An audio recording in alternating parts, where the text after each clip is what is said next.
This is Great Talks.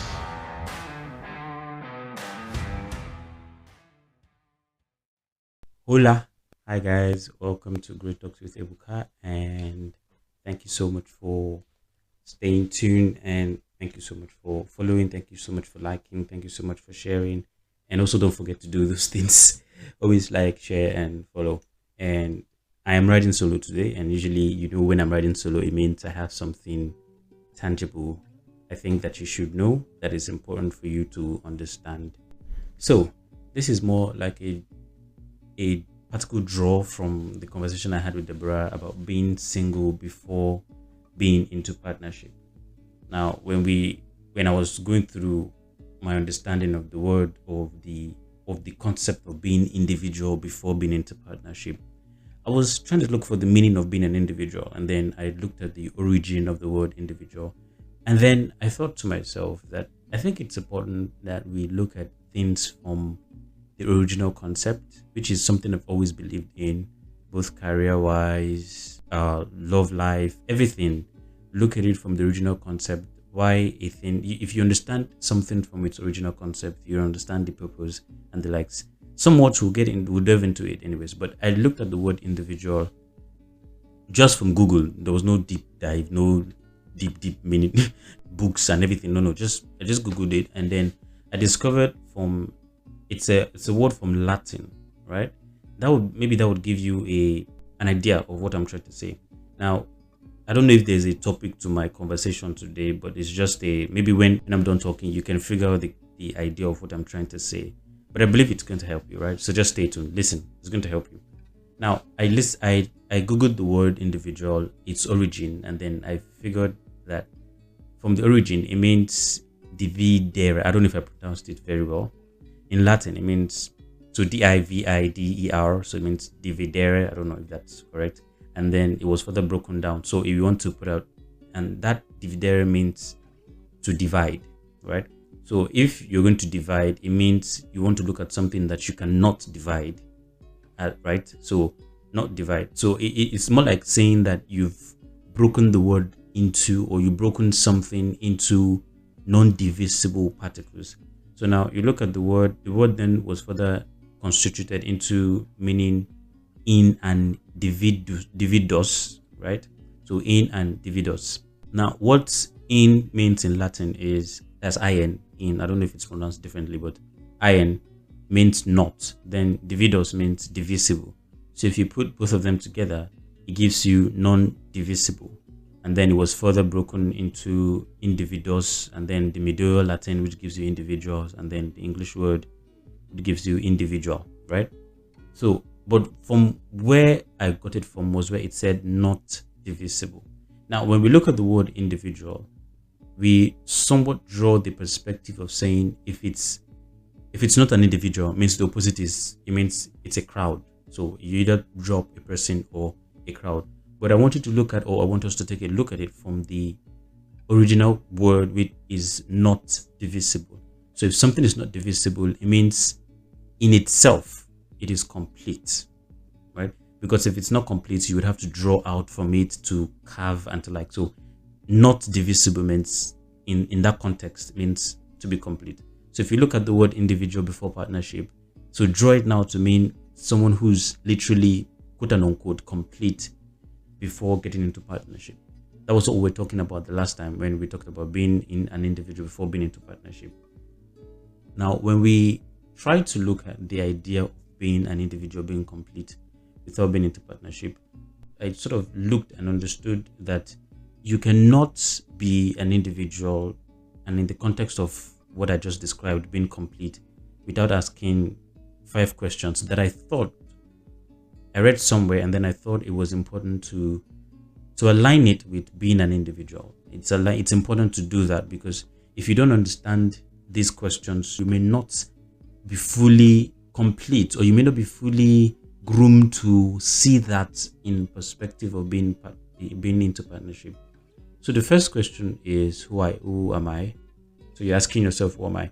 Now, one of the things with questions like this is, or the 5 questions that we're talking about. So who am I? Where I am? Where am I rather? So who I am, why I'm here, where I am from, where I am going, and what I can do. So let me go again. So that's 5, right? Who I am, why I'm here, where I am from, where I'm going to, and what I can do. So if I'm asking you the question, I would say, who are you? Number 1, I'm asking you, why are you here? And then number 3, where are you from? And then I'm asking, where are you going to? And then I'm asking, what can you do? Now, these 5 questions, looking also in terms of being an individual, solves the mental problems that we were talking about earlier. So understanding that it also solves questions bordering on existential crisis, bordering on loneliness, bordering on self-esteem, right? It solves all these things. And all these things are the negativity of not understanding who you are as an individual, not understanding being complete as an individual. I remember when I used to have existential crisis, then I found out that the idea of it, I mean, sometimes it could just be hunger. It could just literally be hunger. You might just be very hungry and start thinking about your life and just eat a little good food and you're good. So it could literally be that. But in truth, and I think this is the reason why the Christian faith allows you to fast, because it draws out that inner self. It gives you the vulnerability and the concept of just being naked. It gives you the idea of understanding that there's something deeper than food. Although when you eat, you get energy and then you get lighting up. But then in that state of being empty, you get to think deeper. I know that there are also cases where they tell you if you necessarily do not need to eat in the morning so your mind becomes sharp. When you skip some breakfast, you become healthy. Not skipping breakfast now. I'm not saying that before some doctors will get to me. I'm just saying sometimes when you fast a meal or something, when you fast for a meal, maybe not breakfast, maybe lunch or dinner, it makes you grow well. It makes your skin something. I know there's a medical report for that where you get to be, you age well. Basically, I think that's the word. That's the thing. You age well, right? So it brings out the emptiness in you, makes you vulnerable, makes you think, right? So I remember when I was going that, and then that could be part of it, just because I was very hungry. That could be it. But if you're not looking at the stage of just being hungry, there are stages where you get what to eat. You're satisfied, you have food to eat, but then something just keeps disturbing you, makes you feel like you're not complete here. So those existential crises, if you ask these 5 questions, they're very important to you. They're very vital to you. Now, the first one borders on when I say, when the question is posed to say, who are you? Now, the first one, if you're asking yourself as an individual, remember the idea of being an individual, being complete and not divisible, right? So if you're asking yourself, who am I? It borders on your belief system. It borders on your belief system. What is your backing? What is your belief system? What guides you as a standard, right? What do you think? Can you bend when those standards are tested, right? Now, there was a time when I used to think a certain me cannot do a certain thing, and then I didn't realize that when I was a tad bit upset and angry, I could literally flip to doing those things that I thought I couldn't do. So it made me realize rather that my belief system in that standard that I have was not concrete, and my belief system was not founded on was not based on a very concrete foundation. So whatever belief system you have would definitely define this particular question for you. Now, if you're a Christian and then you believe in God or whatever God that you believe in, you realize that you align your standard with the faith of that God or with the faith of the religion that you believe in. And if you don't believe in God, it means that you are aligning your faith with a non-existence of a supreme being. It means all of your actions. So what I'm trying to say is that every human has a belief system, right? So all of your actions, your consideration of life, everything that you do is based off of that belief system. Whether or not you agree, it's a different thing. But everything that you align yourself with, everything that you do is based off of that belief system. Now, there's a problem with it. The problem with it is if you have a belief system and you don't believe in that belief system, or you don't trust that belief system. So the system is there as a belief, as a structure, right? It's a belief. So when I say belief, I mean BELIEF, right? So you have a belief system, which is there. It's a structure. It may not be a physical structure, but it's a mental structure. You build certain walls there. You may not necessarily, as much as you have that belief system, you may not necessarily believe in it, right? So that defines who you are. It defines whether you're resolute in your belief structure, whether your standard, the standard that you set, you understand it, you believe it, right? Some people believe that they can never, for example, they are a certain religion, they can never get married to a certain religion.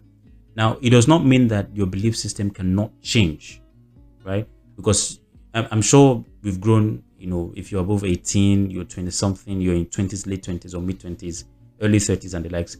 You've had, in hindsight, you've thought of things that you think, if I had just bent my belief structure a little, this would have happened. Or if I had not bent my belief structure a little, this would have happened. Now, I want you to pay attention to, I want you to pick out this thing I just said now.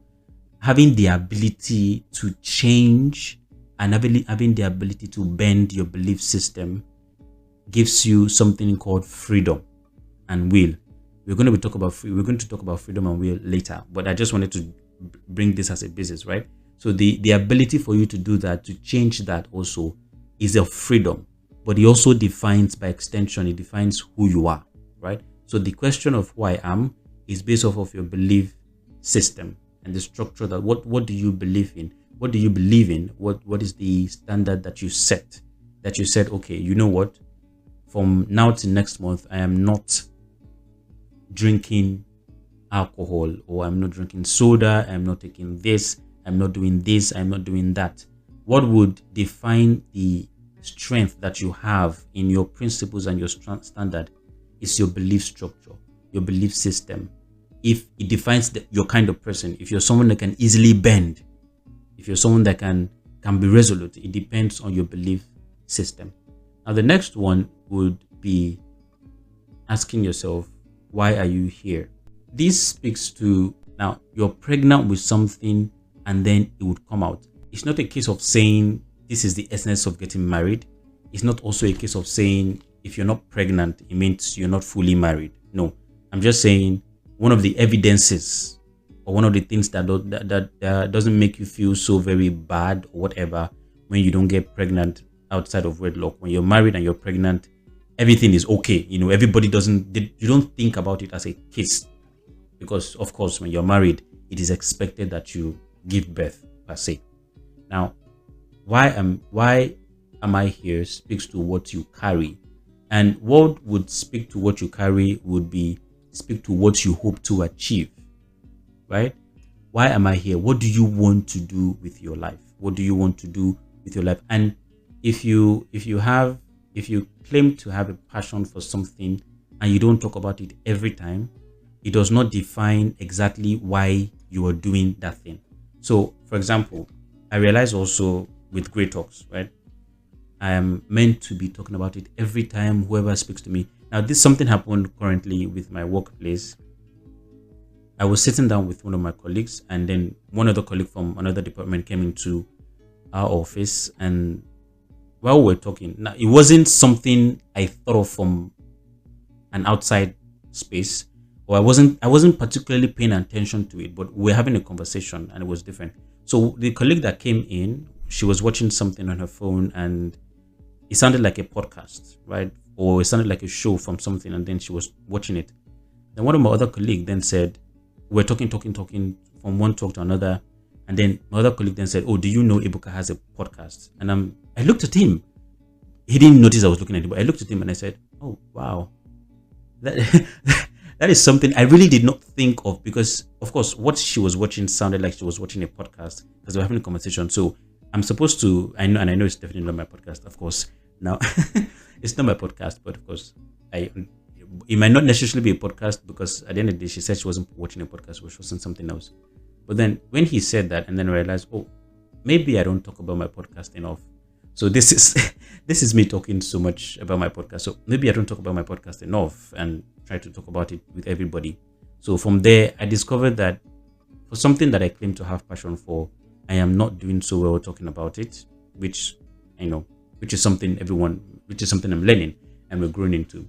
And I've started doing that actually. But then when that conversation happened, I thought of it and I said, wow, it defines this also. Why are you here? If you don't talk about it, when a town crier in the olden days, when a town crier goes around, when you hear his voice and he keeps talking and keeps talking, you will know that the king's message is here. He keeps talking, repeating the same thing, even if it's not in the same location. But for a location, he probably talks about it twice. He keeps talking. You carry it on your head like a town crier. Just keep talking and keep talking about it.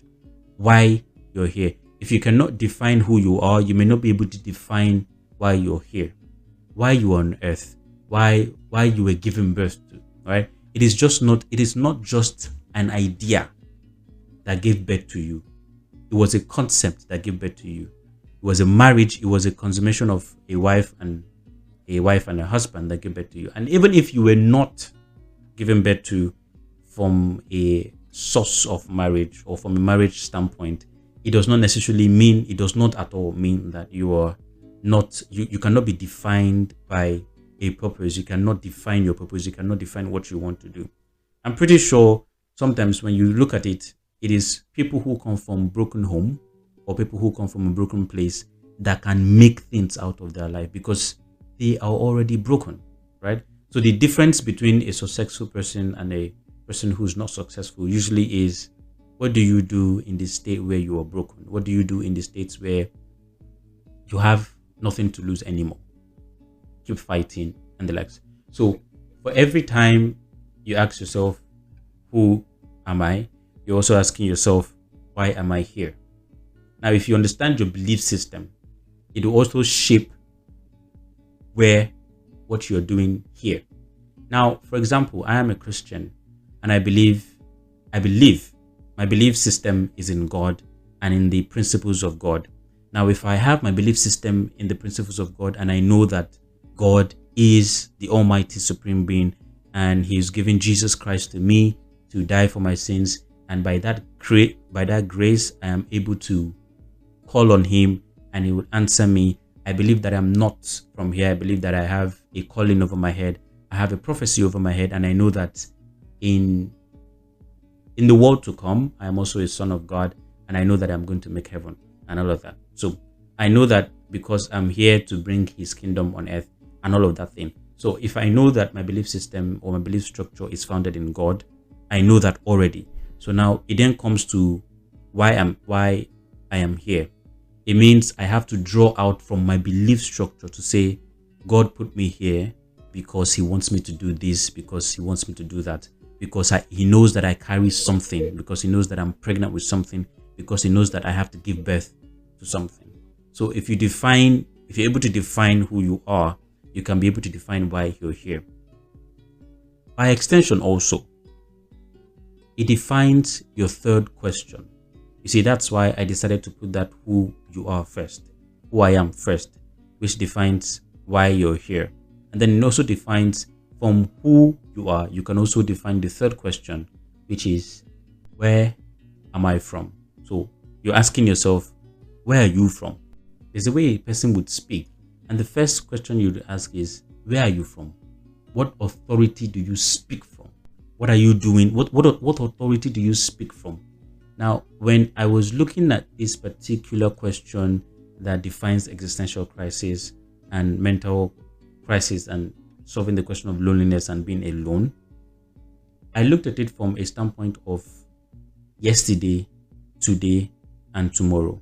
This question, it sort of solves the question of yesterday, and by extension, by my understanding of it would be experience. Now, where am I from is largely or would be largely dependent on the kind of experiences that you've had.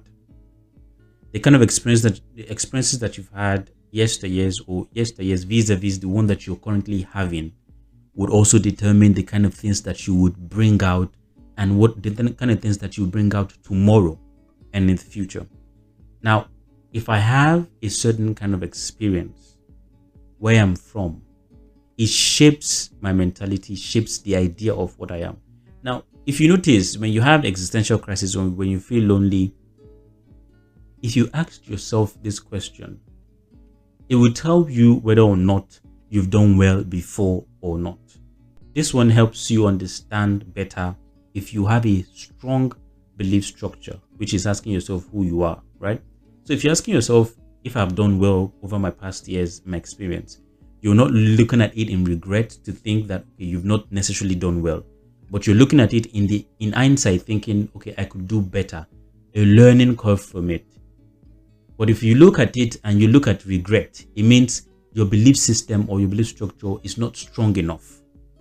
Again, who are you? You know, when I started this conversation and I said I didn't have a topic for it, one of the things that crossed my mind while I was having to talk about this, first things first, was the thing I usually end my podcast with recently when I say there has to be more and you are enough to feel that more. Now, if you understand that there has to be more, you will not dwell so much on the experience. But then, if you understand where you are from, and you understand that your belief structure is strong enough to take you through, now whatever thing that you've done in the past, you could always shape it up, dust yourself together, and then move forward. You need to understand the experiences that you have are there to put you. Now, there's some decisions that you would make. I was listening to a preacher one time. He says that there are some things that you would make. You think that you made the decision, by yourself, but you don't realize that your decisions were a conscious effort by your belief system, which should be in God naturally. Your decisions were by a conscious effort, God, to your unconscious state, to your unconscious soul and conscience that was made by your conscious body. I don't know if that makes sense to you, but that was not how we put it, but this is how I understand it. It was a conscious effort. They are conscious breadcrumbs by God placed for your subconsciousness, which is your soul, and your conscience, which is your subconsciousness, which you may not necessarily grab or be able to fully understand, and they were made by your conscious self and your conscious nature. So you make a decision by thinking, and you think, okay, because this thing is 1 plus 2 means 1 plus 1 means is 2, but you don't realize that God already put the equal to there to give you the 2. I don't know if that makes sense to you. So you think, okay, 1 plus 1 means 2, but you don't realize that God put the equal to subconsciously to your soul, because you cannot see the equal to there, right? Because if there's no equal to, it wouldn't give you 2. If you put 1 plus 1, you need to put an equal to give you a 2. You can't just put 1 plus 1 and then there's no 2. So that equal to, by my understanding, it's what was the conscious breadcrumbs, the little things God put there to equate that. So there are some things that you do 1 plus 1 that would definitely give you 2, right? Now, I remember saying that when I asked why you're here and who you are, I spoke about freedom, right? The freedom and the will to do these things, and where I'm from. And as I'm speaking to experience, also speaking to 1 plus 1 equals 2, I want to talk about also something called success. When we talk about success and why success is a certain way it is, we're going to talk about it later, but let's just define these questions first. So I just wanted to put this out there. So when we're talking about it, it's a premise. We've created a premise for it, right? Now, the next one is, where am I going to? Now, remember when I said yesterday, today, and tomorrow. So yesterday experience, today is there, and then tomorrow is this, where you're going to. Now, if you understand how you need to be complete in yourself, understanding your belief system, understanding what you're pregnant with, your passion, and then understanding where you're from, understanding also the vision that you have for yourself. Where are you going to? It starts from making that conscious effort today to align with what you're going to, or where you're going to.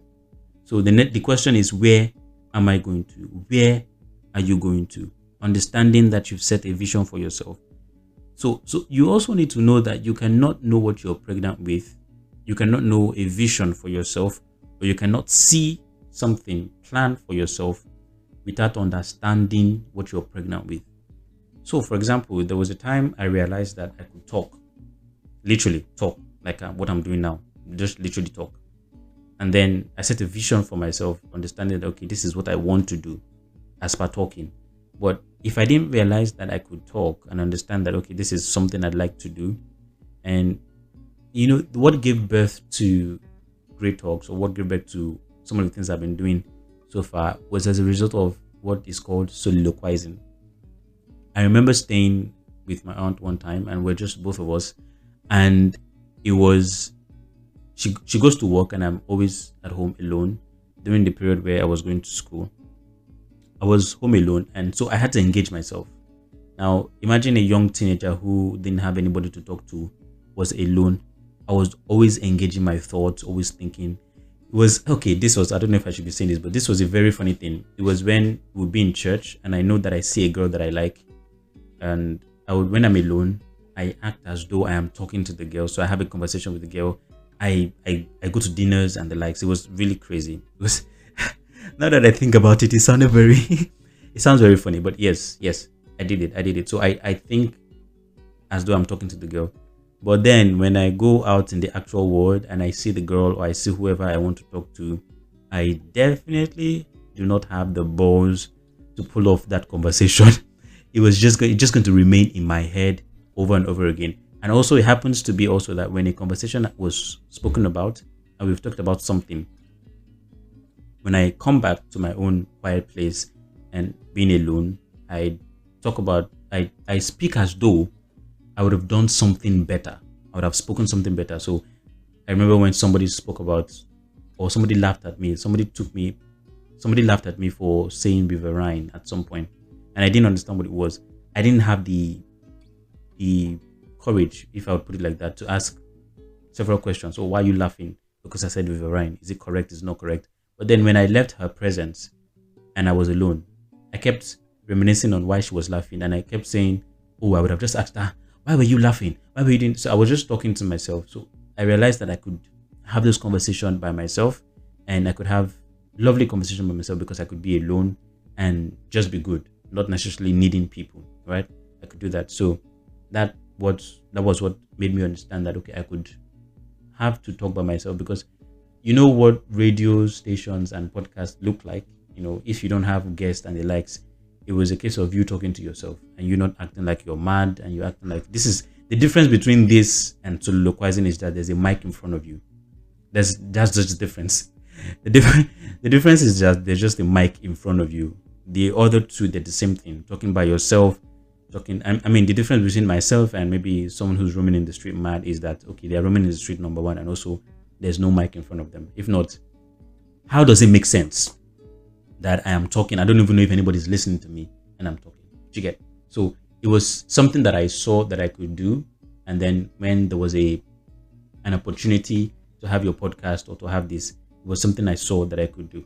Now, where are you going to, if you know that you can draw, or if you know that you can sing, you know that you can do something, you must have seen a vision of yourself doing some certain things later.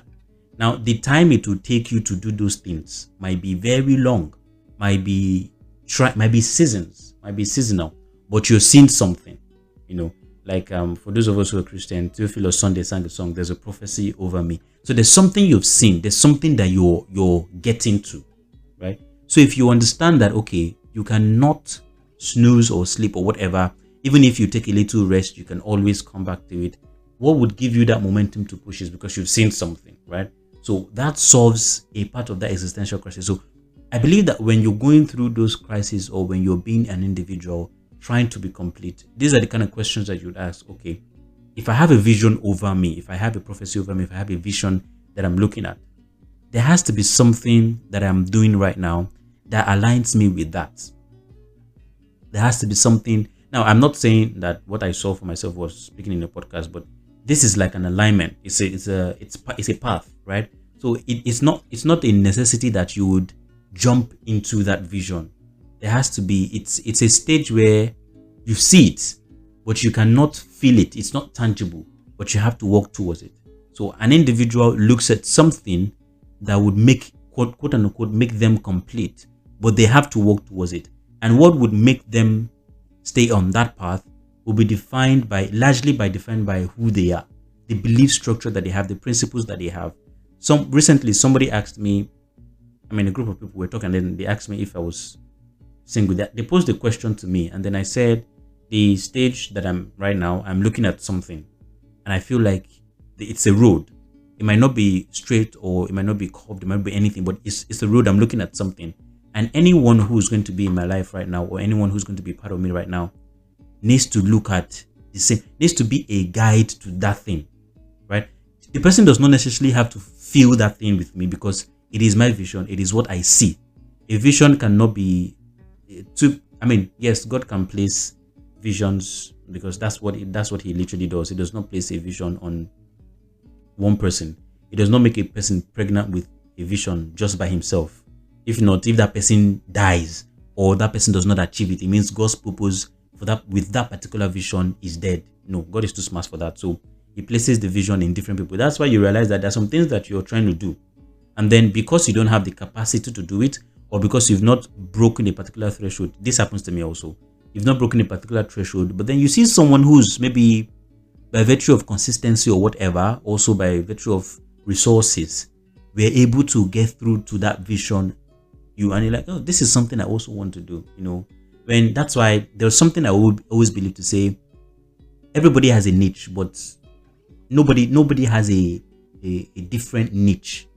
What people are doing, some other people can do it, but what makes it unique, it's because you're the one who is bringing that niche out. So the person is what makes that niche different, unique. The niche is not different. If you think about it, people draw, people sing, but what defines a niche is the person who is doing that niche. What defines an artist is how the person does the artistry. What defines a singer is how the person sings. Now, if you realize I'm saying the person, how the artist, how the individual, it means individual does not create that uniqueness in it. The niche is not different. People who sing, but the different why these people are different, it's not the singing in itself, it is how they sing the songs that they sing. That's almost just that's always like a tongue twister, but yeah, I'm sure you get what I mean. So where you define that question yourself. You have to look at the question yourself, you define it by yourself, and then it also defines your vision. Now the final one is what I can do. In line also with what I said about experience yesterday, today, and tomorrow. Yesterday is where I'm from. Tomorrow is where I'm going to. But today is what can I do? What can I do?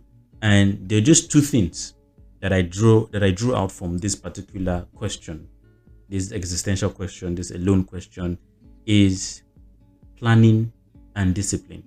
Now, you can plan and not be disciplined for doing that particular plan. Now, I'm not speaking as though this is something I've been doing. It's something also that I'm also learning, right? So I said I brought out something. Whenever I'm doing something solo, it means I have something tangible to share with you. It's so something I'm also learning for myself. So if you know that what you can do now is based off of what you can see as a vision, based off of what you believe, your belief system is, what you can do now is plan towards that and be disciplined towards it. It just speaks, that's just it. It just speaks to discipline, planning and discipline. You plan and you stick to it. And we know of this popular saying, who does not plan to succeed plans to fail. Literally. Planning gives you a vision. Planning gives you an understanding, or it gives you a path. Discipline helps you stay in that path. Planning gives you a path. Discipline helps you stay in that path. And what you see for yourself as a vision, what you would do to get to that vision is to plan on the path that you're going to and be disciplined on that path.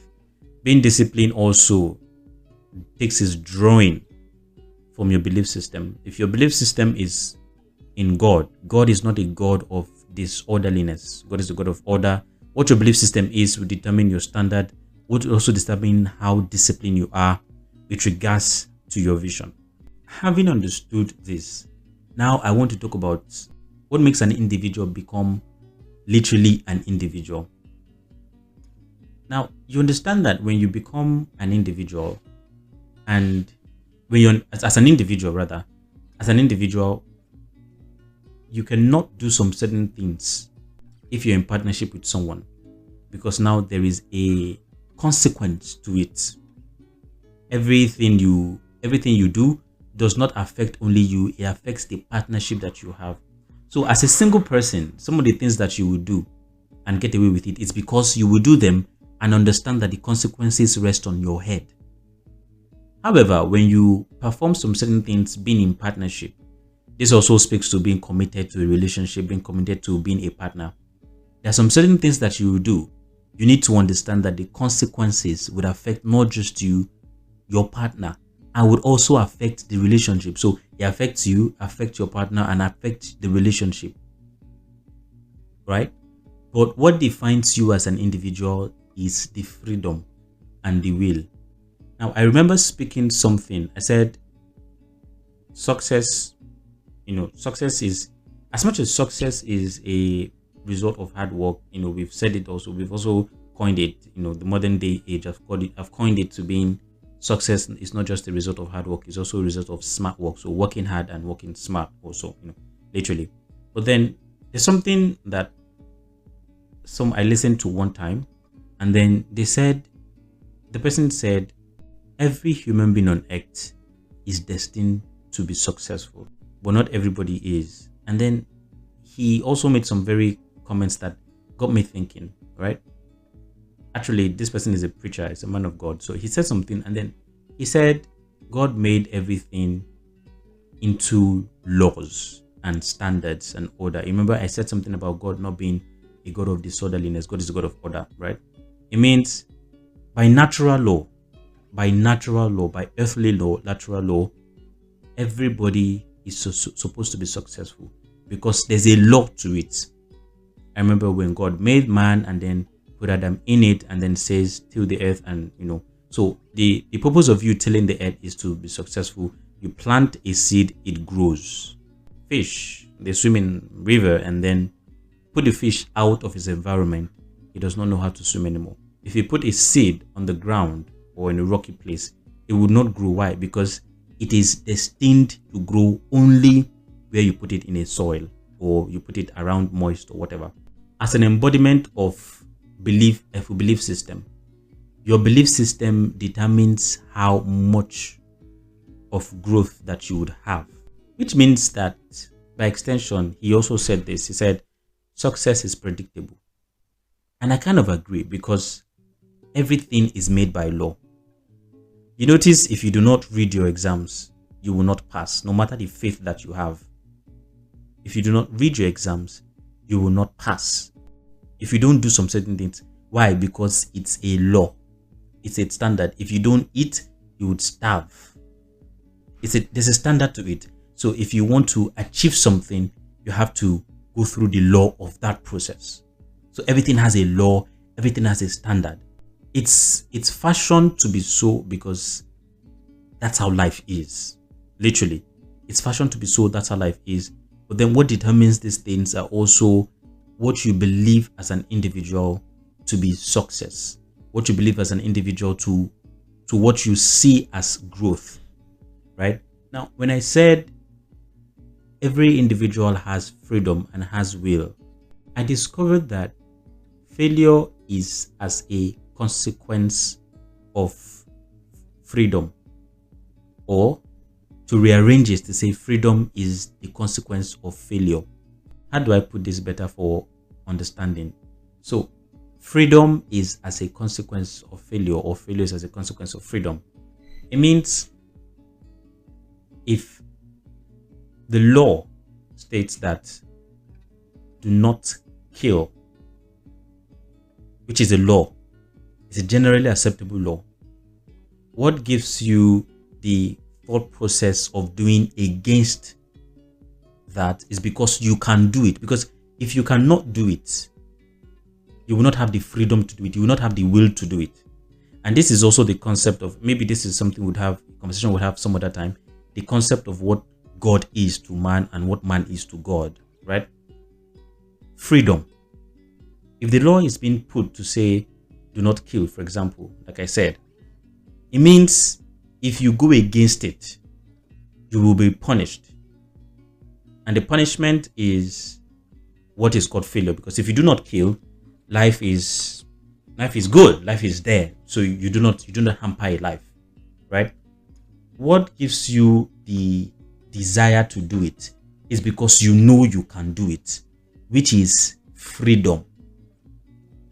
If you know you cannot do it, you will not have the desire to want to pursue that thought process, because it first comes as a thought process.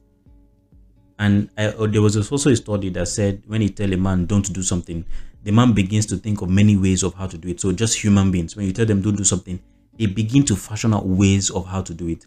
So it begins first as a thought process, and then the desire comes in. So the desire comes in because you know it is achievable. And what makes it achievable is because you know you can do it. And so in some other cases, you know you can do it and get away with it. Freedom, right? Freedom is a consequence of failure, noting that there is a law guiding success. Like we've established it also, hard work and smart work. It means your decision not to do these things is your freedom of choice, your will. And now, by extension, if we look at it, the reason why the world is the way it is today is because of what we call freedom and what we call will. Think about it. Why somebody can think of saying, I need to be identified as a mouse and you need to call me that. I usually say it's just because you have the thought process and you have the freedom to say what you got to say. If it was in the days of our fathers where you say some certain things and you're struck down immediately, before you say it, you will think about it. You know that you do not have a supreme being who is going to just let you say some nonsense. But then you say to yourself, I want to be identified as a mouse. I want to be identified as this. The reason why you can do that is because you have freedom and you have will. So what we were supposed to think was freedom has been metamorphosized into something else, into something of an intention to defy the law, an intention to defy standards, to defy principles, just freedom. And you know, it comes from sometimes when I hear people say things like, oh, I want to be identified as this, I want to be identified as that. It brings me to an understanding that they don't really know who they are, to be honest. That's why it's more of a, thank God it's not in Africa yet, but I mean, something that is in Africa now, it's starting from being gay and homosexuals and the likes, all of those things, but that's a different conversation on its own. But I think why people struggle with the idea of being identified as something that they're not, whether biologically or really, it is because they struggle to understand who they are. The construct of their belief system is so messed up by what is supposedly called freedom. And that's why what you understand freedom to be depends on your belief structure. Now, you know that you're free to speak anyhow. I remember when I used to tell a group of people that the fact that you say to yourself, that's who I am, does not define or gives you the right to be rude or to be insultive and to be all of that. So if you say, oh, when she said so, when he said so, I just retaliated and said some certain things, that's because that's who I am. That's because you have the freedom to decide whether or not you would speak that way or not. But you chose to speak that way and have a defense mechanism of saying, that's who I am. So freedom is a consequence, or is also part of the consequence of failure. The reason why people fail is because they have the freedom to choose, right? Basically, you are free because you have the ability to choose either success or to fail. It also, by extension, means that if you plan to do nothing, it by extension means that you plan to fail. I was also having a conversation with somebody when I said, there are three choices that you can make. Either ways, there are still choices. You either decide to say yes or you decide to say no. But if you decide to say maybe or stay on the fence, it's a decision also. It means you're conflicted and you decided not to take decisions. And sometimes that's how we do in life or with life. We decide to just stay on the fence. We don't want to be caught with a particular channel. That's why in some cases, being politically correct, like in some cases where you say things like, oh, don't call me fat, call me this. Let's just be this, let's just be that. And that is why the world is being shaped into the way it is now. Because people have the freedom to do what they want to do. Now, I'm not an advocate of someone who to say, oh, let a military take rule over, or let there be no restriction of freedom or whatever. But my understanding is what I just wanted to, that's just what I want to bring out.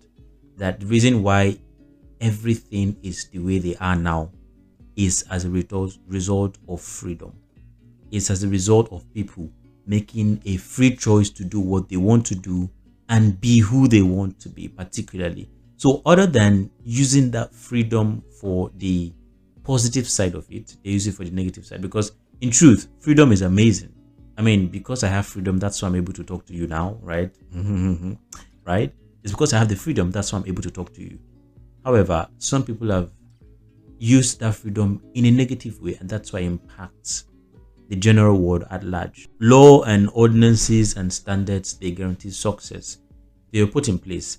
Like I said earlier, when I said, when you have a fish in water, the law is that don't come out of that water, else you would not survive out. A man that stops breathing dies.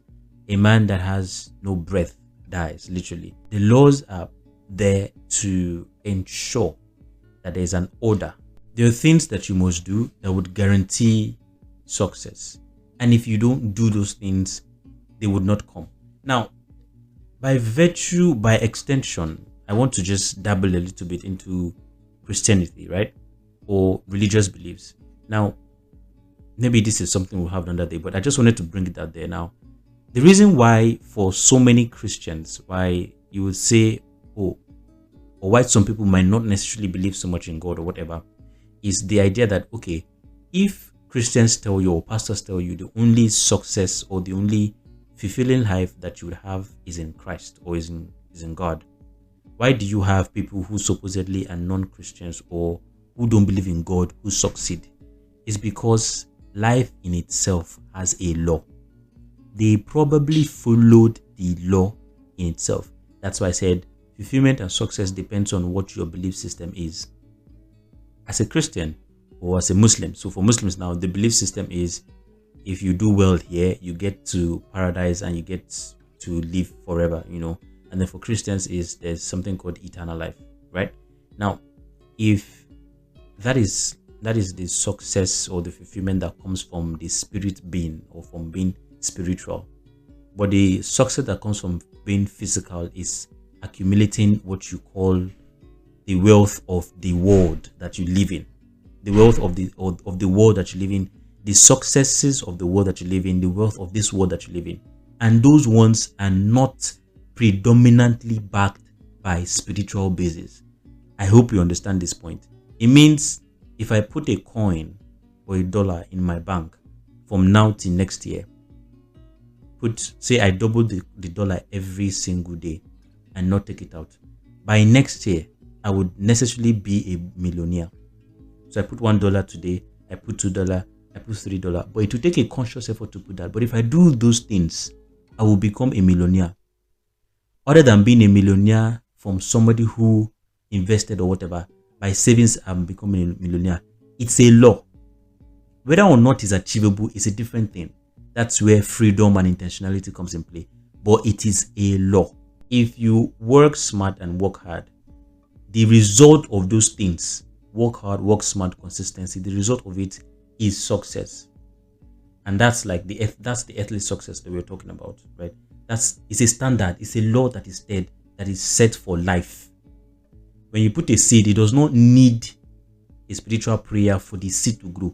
Albeit, I'm careful to say this also, albeit that successes and successes, hard work and smart work also would also guarantee what the earthly people call luck might be something called in the spiritual realm or in Christendom what is called favor, right? So albeit you would need that favor, that's spiritual touch to it, which gives you alignment, gives you purpose and the likes. But the reason why you would have people who supposedly don't believe in God or whatever make it is because it's successful. When I'm saying these things, I want you to don't picture success as something you call or something that you term to be good. I say, picture success as something that you say, you do something over time, you get a result. So if you picture it like that, then you can understand so many things.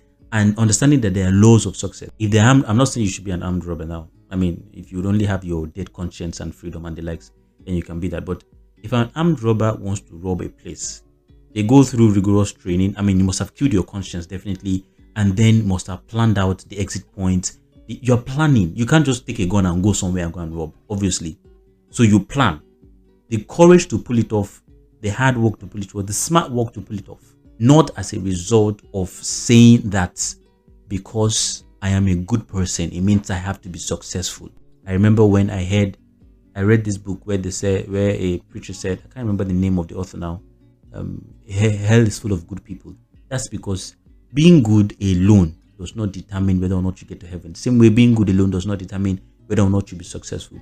This is the reason why there are a lot of people who are Christians who are poor, particularly because they expect what they should do, that as a law in this life, should be done by God.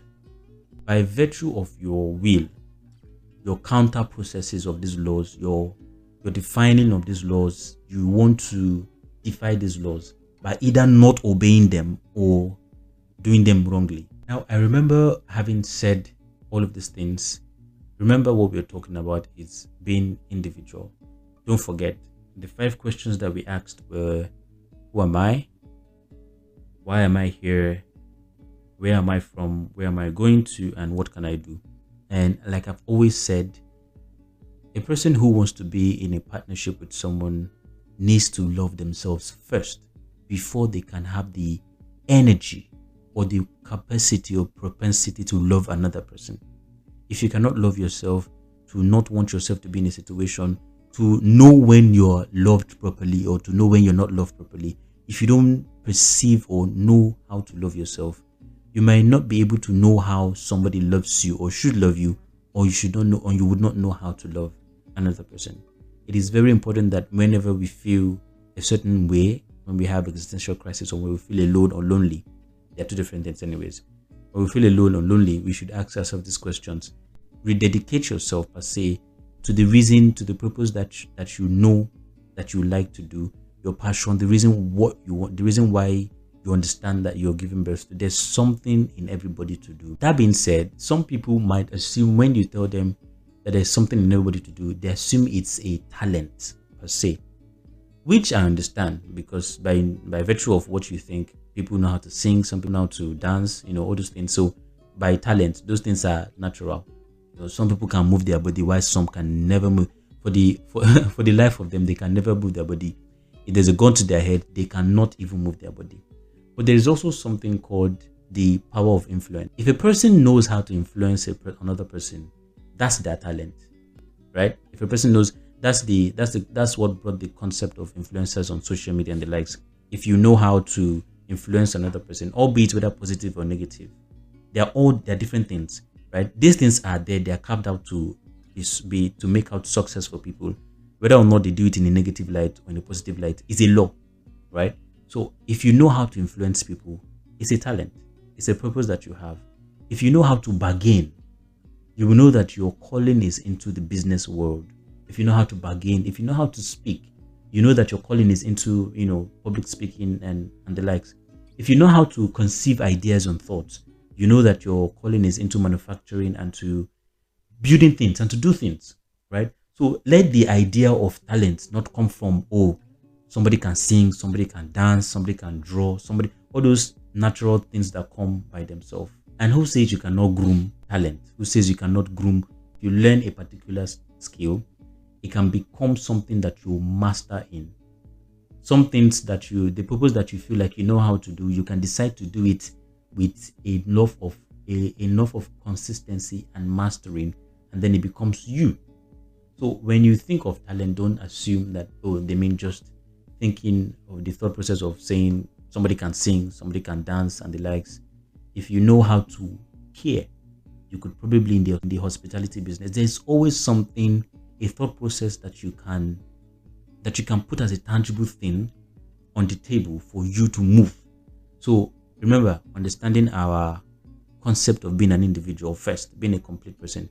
And when I say complete, I don't mean to say that you're perfect. It just means that you understand who you are. Remember, who you are, you understand who you are, you understand your belief structure, you understand your belief system, and that would help you in being partnership with another person, whether in relationship, whether in business, or whether in marriage. All of these things would help you be a very good partner to a person because you've understood yourself from an individual perspective. And like I always say, there is always more to this life, and just know that you are enough to feel that more. Thank you very much. Always remember to share, follow, and like. See you next episode. Bye.